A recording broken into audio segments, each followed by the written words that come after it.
Hello everyone, my name is Taiwo Ehieni.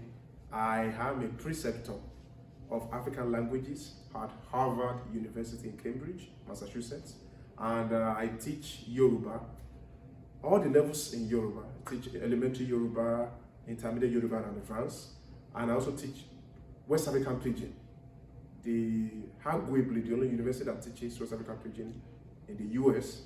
And I also supervise a lot of instructors in the African language program at Harvard. We have over 20 courses, language classes that we teach right now. There could be more. Sometimes we have within 20 to 30. Sometimes we have over 30 classes at Harvard.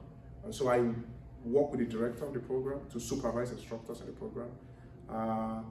In my Yoruba class, and in my Pidgin class, there's a strategy that I use that I found very helpful, very instructional, and it helps students to not just learn, but to remember what they learn. And one strategy is songs. And as you know, in African languages, songs are very important resources. They are indigenous materials that are very much available and usable for us. And I bring songs to my class to facilitate cultural understanding, to also improve comprehension. So what I do with songs is the first thing I do is, of course, in a class, you give the topic, and then after the topic, we go over vocabulary, and then we give examples, students repeat, and then we do an activity.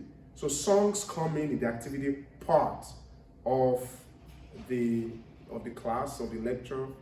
And the way I use songs is, for example, if I teach a class on numbers, I can give a song on numbers. And in Yoruba, for example, we have Eni bi eni, Eji bi eji, Eta ntagba, Eni workers. That's from 1 to 10. Even though we have numbers up to 1,000, but we can give a foundation of 1 to 10 and build on that. We also have songs for days of the week. In Yoruba, for example, we have Aiku Aje Ishegun Ojoru Ojobo Eti Abameta. So we can give a song, Aiku Aje Ishegun Ojoru Ojobo Eti Abameta. First, song helps with making the class to be entertaining, makes the class to be fun-filled. Class language teaching should not be boring. It should be engaging. Students can engage. They can move around the class. They can do a lot of things with the songs. When students sing such songs 1 time, 2 times, 3 times, they remember those songs. So for memorization, songs help. Students can retain vocabulary comprehension, vocabulary retention. Songs help to drive that home. And then for scaffolding, when you're teaching, songs help students to really be able to pick up very important units in language learning. And I find it very useful in my teaching. And so when I come to class, when I give a song, I also use songs as a form of a warm-up. So I've talked about songs as very important for activity. After you give a lesson, songs help to drive that lesson home. Students can use that. It also helps to make class engaging. And thirdly, it helps for warm-up.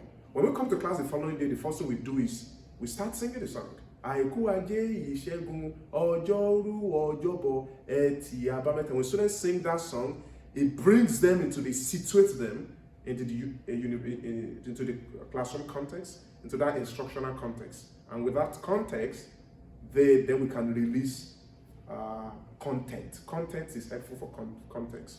And with context, we can really understand what we're doing in class. And so after that warm-up, students are very excited to learn, to be situated in the environment of the class, not just physically, but also mentally and psychologically. And then they can function effectively. And then with that, we can have a wonderful class. So song is a very good strategy that I use. I have other strategies that I use, but I'm going to talk about song today. Thank you so much for listening. Take care.